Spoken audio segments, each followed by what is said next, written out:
embarked on a project titled Accessibility of Formal Employment to Persons with Disabilities in the FCT.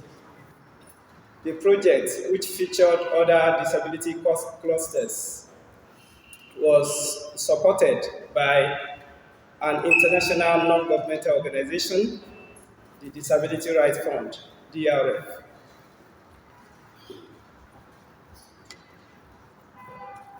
The project aimed at promoting the implementation of 5% quota in all government institutions, particularly Section 29 of the Act. During the execution of the project, the association carried out advocacy to 4 institutions, namely the Federal Capital Territory Administration, the FCT Vocational and Training Institute, the Federal Civil Service Commission, and the National Directorate of Employment. While the Federal Service Commission,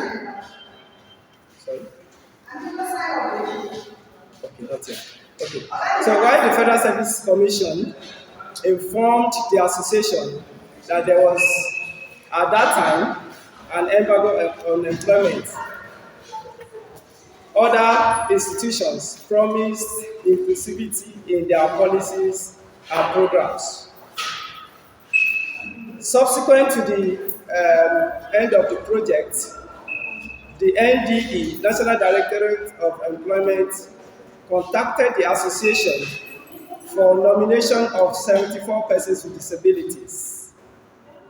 The association picked 2 persons from each state of the federation and taking into consideration different disability types, submitted the 74 names. The program was to ensure that persons with disabilities are trained in vocational skills. The program, which was initially planned for 3 months, was extended by another 3 months. Hence, the program lasted 6 months, and the participants were paid stipends.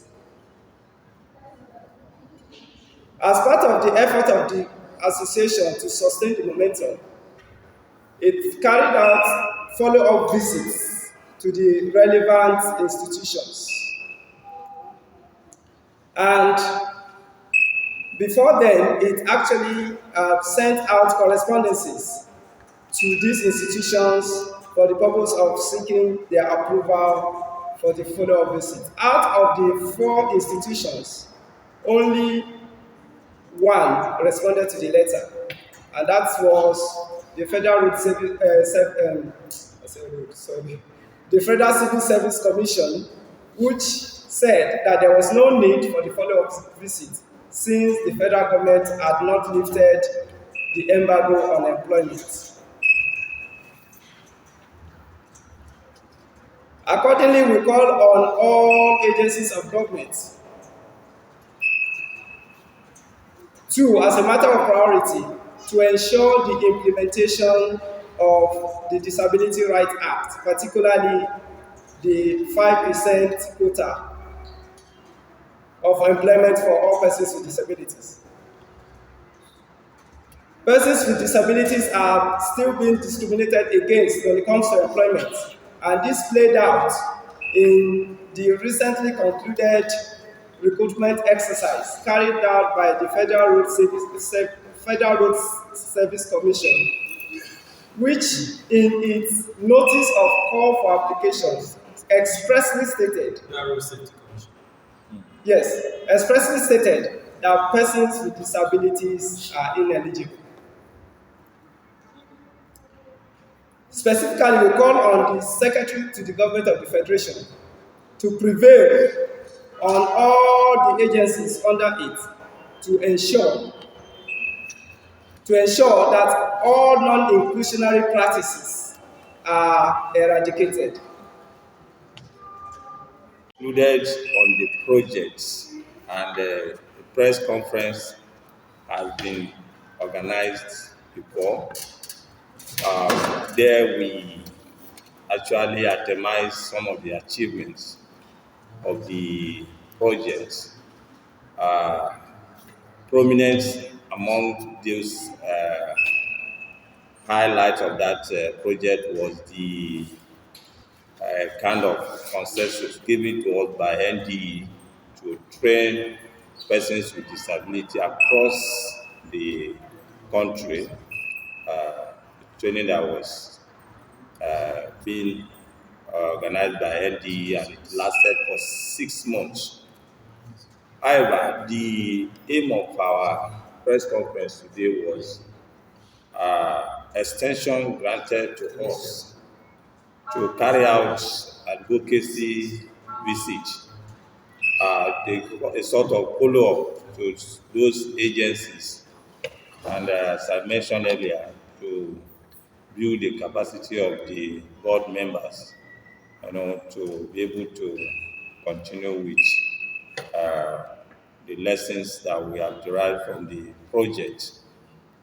However, we at our own level will not call it an end entirely to the project, because we know the importance of employment for persons with disability, and it will not come as a platter vote. We have to continue on advocacy. We have to kind of continue to press on. However, we are still looking up to our donor, donor organization to continue the partnership, to continue supporting us in order to ensure that persons with disability are not discriminated against when it comes to issue of employment, because it is the only way that we can give a meaningful life for persons with disability. So All the agencies that we have visited had responded positively based on the promises they made. The milestone would have been more visible than it is now. But we still believe that, because based on the promise the head of the FCT vocational training whatever institute he made a promise that he would collaborate with NAB during the advocacy visit. Federal Civil Service Commission made their own promise. Even the NTE themselves, they promised to absorb those that will undergo that their training. So I don't know why they've not been able, if they've finished the training, I don't know why they've not been able to absorb them after the 1 year or whatever. 6 months. So 6 months. So now the NDE is there, Federal Civil Service Commission is there, the other vocational FCT Department of Science and Technology, and their vocational department is there. The other one, the FCT. I had the FCT administration. Yeah, so based on our subsequent follow-ups, because we can't relent in following up, even after this press release, even after the completion of this project, we will relent, because even beyond these, besides these agencies, we are advocating for employment generally for our unemployed colleagues, and very soon there will be positive response and positive outcome from those concerned. So we'd like to encourage NAB FCT to keep up its advocacy. Yes, some progress has been made, as noted in the press statement, but there's still more that has to be done. Persons with disabilities still don't have free access to employment, especially look at government employment, look at different openings. We don't even know when these recruitments are done. Even though they keep talking of embargo, but we keep hearing of people who get jobs every day, persons with disabilities are excluded. So I would say that the end of the project is not the end of the advocacy, that NAB FCT should keep pushing for these rights are realized. We are always saying that there is a partner with association, all other OPs, rights advocacy, and I will still urge them to take advantage of opening when next there is a call for proposal, so that they can also put forward proposals to continue this work or other work to advance the rights of persons with disabilities in the FCT and by extension across the country. So I want to thank the experts, the officials of the association for calling this press briefing in order to update the society on what has been done and progress to the rate. My final word would be that, like I said, it's not the end of the advocacy. The work has